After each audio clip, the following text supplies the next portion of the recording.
Democracy depends on a free press. Please support our independent journalism at democracynow.org/give. This is Democracy Now!, democracynow.org, the War and Peace Report. I'm Amy Goodman in New York, joined by Juan Gonzalez in Chicago. Hi, Juan. Hi, Amy, and welcome to all of our listeners and viewers across the country and around the world.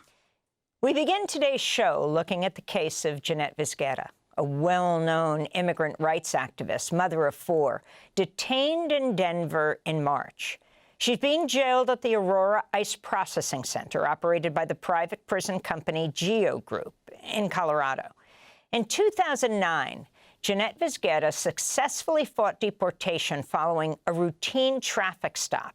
Then, in 2017, during the first Trump administration, she was targeted for deportation and took sanctuary in the Unitarian Church in Denver, living there with 3 of her young children.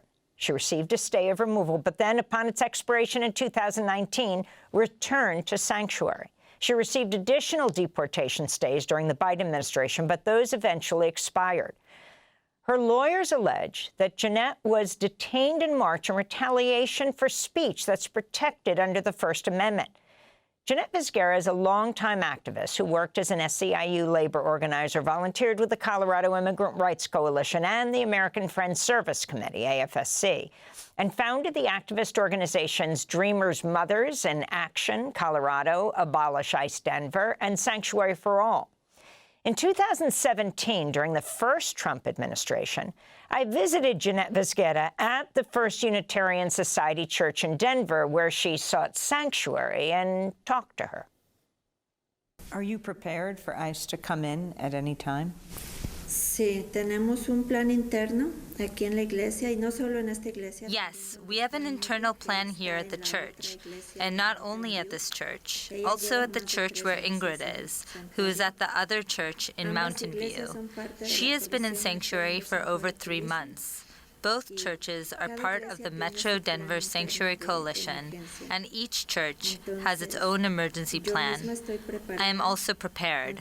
Before coming here, I prepared a family plan in case ICE were to go to my house.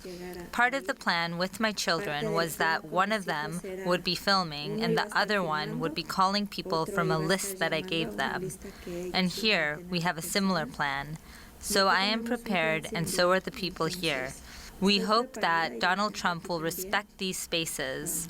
It would look wrong from a moral standpoint if he came after mothers who are just fighting for their families. Se vería mal si él llegara a sacarnos a madres que solo estamos luchando por nuestras familias. That was Jeanette Vizguerra 8 years ago, in 2017. Earlier this month, she was named one of this year's recipients of the Robert F. Kennedy Human Rights Award. It marks the first time the award's been given to someone in immigration detention. Jeanette Vizguerra recently spoke to the Pulitzer Prize-winning journalist, Latino USA host Maria Hosa, in a rare interview on camera from inside the ICE jail. In a moment, we're going to play Jeanette Vizguerra in her own words. But first, we turn to Mariana Hosa, who's joining us from Austin, Texas. Maria, welcome back to Democracy Now! How did you get this interview? How often do you get to go into an ICE jail? Good morning, Amy. Good morning, Juan from Austin. Look, when we got the news that we were going to be able to come inside the Aurora ICE Processing Center with a camera and a microphone, I couldn't believe it, because I essentially have been banned from going inside immigrant detention facilities, because I'm one of the few who has been documenting this since about 2010 and showing what these places actually look like and what the treatment is like for people being held. So when I heard that I was going to be allowed inside, of course, I immediately asked my producer what happened. It goes to the heart of Jeanette Vizguerra's case. Jeanette Vizguerra believes that she is not being held in immigrant detention because of her immigration status, but rather she is being held because of her words and because of her activism. And so what we understand is that when we made the request to come and interview her and we were expecting a denial, her lawyer said, if you deny Maria Hinojosa and Latino USA to come in and interview Jeanette Vizguerra, we can make this part of our case, arguing on her First Amendment rights. It was an absolute checkmate situation where they had to essentially let us in with cameras, with microphones, to see Jeanette Vizguerra in the Aurora detention facility and see Amy and Juan. You know, I've been visiting detention facilities for years, right? And I've been in maximum security men's prisons for years. I had to walk through, Amy and Juan, I had to walk through 9 prison doors in order to get to where Jeanette was being seated inside a windowless room where we were going to do the interview. When I go into a maximum security men's prison, there are 2 doors, 2 prison doors. And yet in an ICE detention facility run by privately held GEO Group, where majority of the people being held there are not criminals, they are treated worse than in a maximum security men's prison.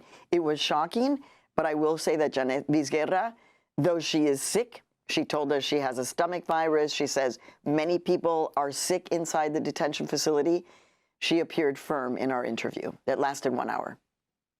And Maria, how would you compare Jeanette's case to that of someone like Mahmoud Khalil, who was detained over his Palestinian rights activism, both clearly being targeted because of their speech? Jeanette Vizguerra says that she is the Mahmoud Khalil of the immigrant rights and sanctuary rights movement. She believes that just like Mahmoud Khalil from Columbia University, where I'm a professor at Barnard College, she believes that he is being held and targeted because of his activism. She says the same thing is happening to me. I'm being held and targeted because of my activism. By the way, somebody senior in the comms department from the Department of Homeland Security said in a tweet after Jeanette had been taken, said actually in a tweet, "We will come and get you even if you have been named to Time Magazine's 100 Most Important People, we will come and get you." So she absolutely feels like she is being targeted. The ICE agent, one of the ICE agents who took her when she was apprehended in Colorado, said to her, "We got you." And he, according to Jeanette, he had her social media on his phone. So Jeanette argues, her lawyers argue, that she has absolutely been targeted by this administration. Maria, we're going to hear Jeanette describe this situation in her own words in her conversation with you. We're talking to Mariana Hosa, the host of Latino USA. Let's go to an extended excerpt of that conversation that Jeanette Vizguerra had with you inside the privately run immigration jail in Aurora, Colorado. Did you imagine that you would end up being the very specific target of a new Trump administration? I knew that if, well, in fact, many people, colleagues and friends warned me, "Jeanette, you're going to need to stay quiet, have a plan for yourself, don't make noise because they're going to come after you." So what happened? Trump won. And the first time when he signed the executive action removing sensitive locations, which of course I had helped create with the Sanctuary Foundation, the Sanctuary Coalition, and I was a national sanctuary leader, the media started reaching out to me. And I was like, should I do it or not? Thinking about it, right? But at the same time, I sat my whole family down and I told them, we have to have a plan because things are going to happen. And so when in your head, when you were asking yourself, lo hago o no lo hago, do I speak out or do I not speak out after Trump had been reelected? I wondered about that, but then the first raid happened. I already had this feeling that something was in the air, that something was going on. Was it a feeling of fear? I always have that kind of intuition that something is going to happen, that something is coming. I spoke with my colleagues and I told them about the plan just in case. The day before, because I went to a march that Sunday, right before I was arrested. I made a call to the community. In fact, I was able to give one last interview where I said we are living in difficult times and that we also needed to have an escalation protocol, a way to better protect our community. How many days after you make that speech on that Sunday, saying they are escalating, we have to escalate too as activists, how many days after that were you detained? El día siguiente. The next day. Do you believe, Jeanette, that you specifically are being targeted because of your activism, because you speak out? Sí, y lo descubrí ese mismo día que... Yes, and I found out that same day I was detained because, well, the officer placed his phone down like this. And when he did, the screen lit up. And there it was, my social media, and the photo of my husband. Y yo le dije... I said to him, "Why are you monitoring my social media?" He said, "It's public." And another one responded, "We finally got you." So what do you think the Trump administration... Están tratando de decir que ellos tienen el poder. They are trying to say that they have the power, that they have the resources, and that they will deport anyone, not just me, but anyone who is inconvenient. They want to send a message to other activists like me that they will suffer the same consequences. They want to silence us. Nos están queriendo borrar del mapa. They want to erase us from the map. But I've said it before and I will say it again. It doesn't matter where I am, whether I'm here or in my country, because I will have influence on a binational level. It doesn't matter if I'm not physically here. I have my seeds here. Do you believe that you are here because of political persecution? Soy una presa política. I am a political prisoner. I never thought I would become a political prisoner in the United States, a country where laws are supposedly respected, where freedom of speech is protected, where one was supposedly has the right to speak out, to protest, to denounce injustice. That is what I am, a political prisoner. And not just me. There are others too, because of their activism, who are imprisoned right now. Do you believe that you are the Mahmoud Khalil of the immigrant rights movement? Estamos en la misma situación. We are in the same situation. We are in the same situation, and there are many of us. When you say the words, "I am a political prisoner," tell me what's going on for you as you say those words about yourself right now in the year 2025. En 2025... In 2025, we are going back so many years.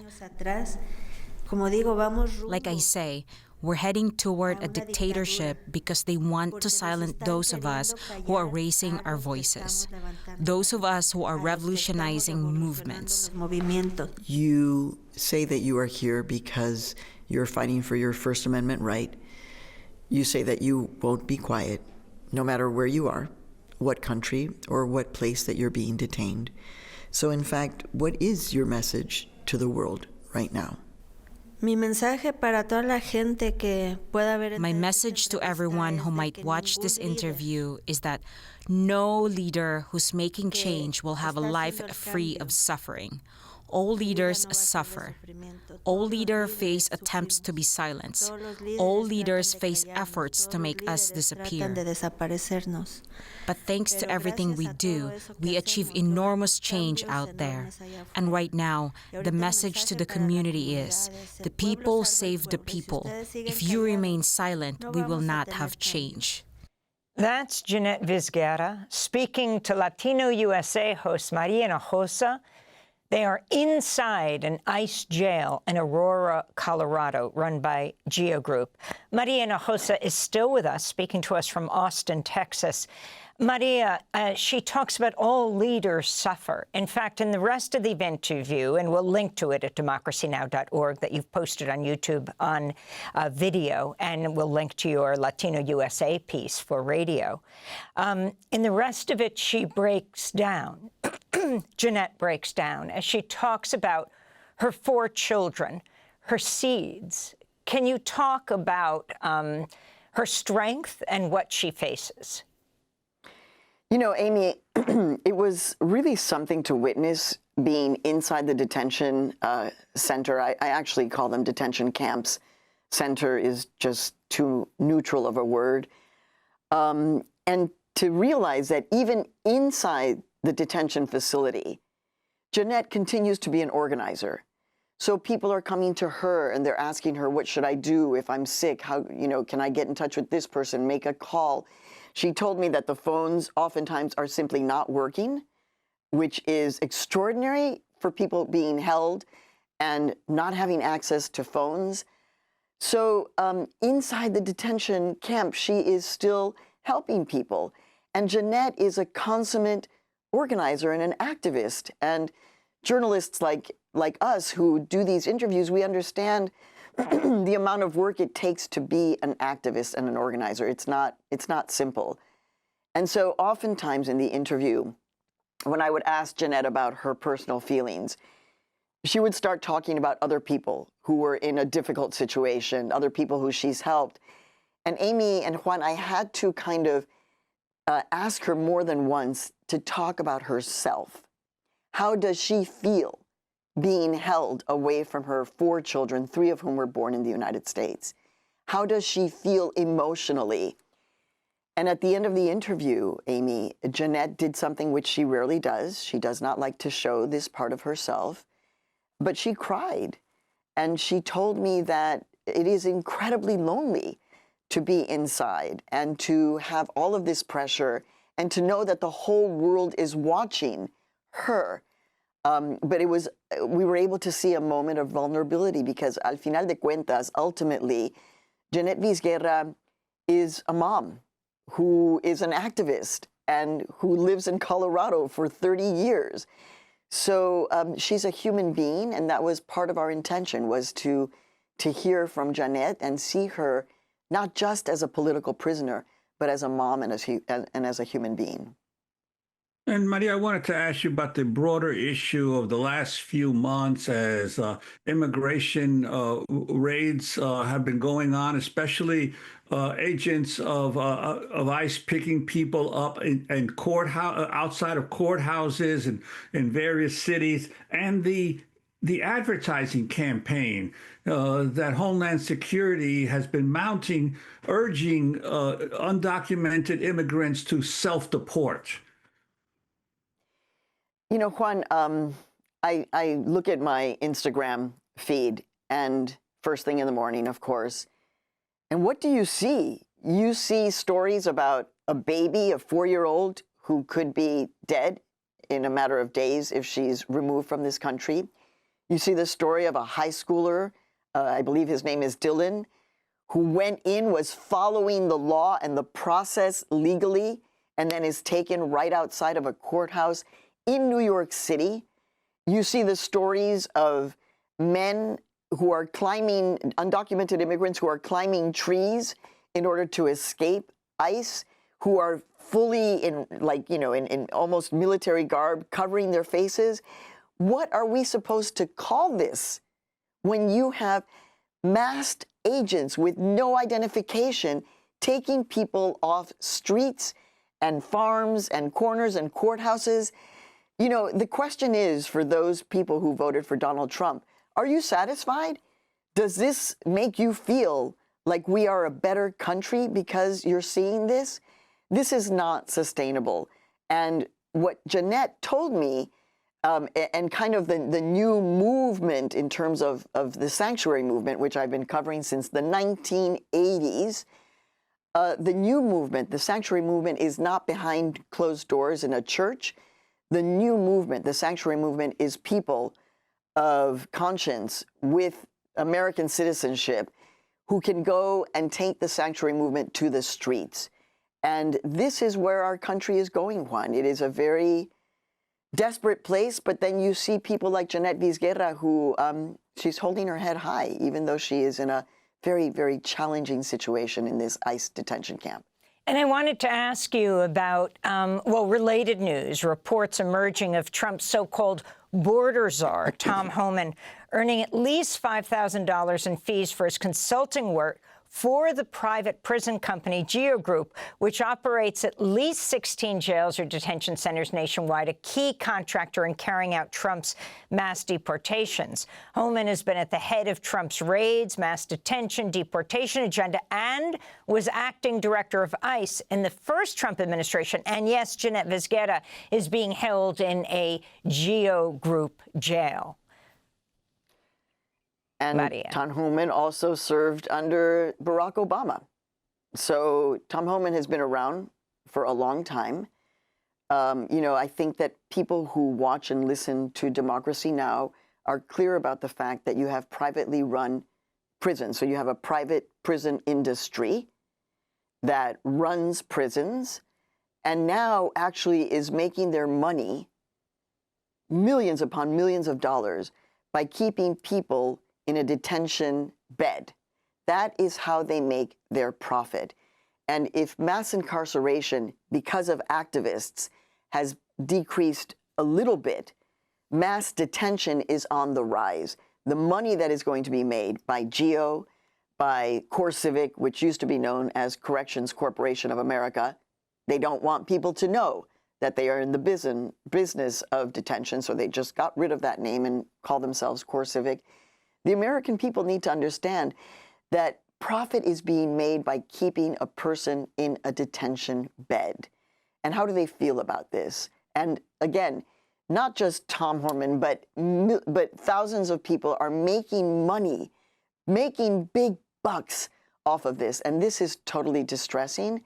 I'll just tell you, I'll give you one scene from the detention facility in Aurora. You walk into the entrance room, the kind of lobby area. Now, GEO is a billion-dollar company.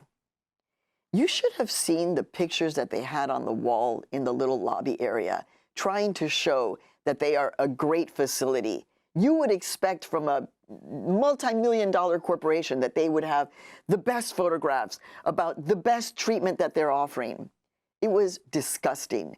They had a photograph of a wall of phones and said, expert communications available. They had a picture of half of a basketball court with all walls and just a skylight this big. And they were like, facilities for, you know, gymnastics and working out. It was horrific, Amy. And so this is what most people cannot get a chance to see because they're privately run, and they can just say, we're not going to let any reporters in ever, and they can do that. Mariana Hosa, we want to thank you so much for being with us. Pulitzer Prize-winning journalist, founder of Futuro Media, host of Latino USA. We'll link to the video and audio of your exclusive interview with the jailed immigrant rights activist Jeanette Vizguerra. We'll also link to our interviews with Jeanette, the first time she went into sanctuary in 2017 in the Unitarian Church in Denver, and we will continue to cover this story. Democracy Now! Is funded by viewers like you. Please give today at democracynow.org/give.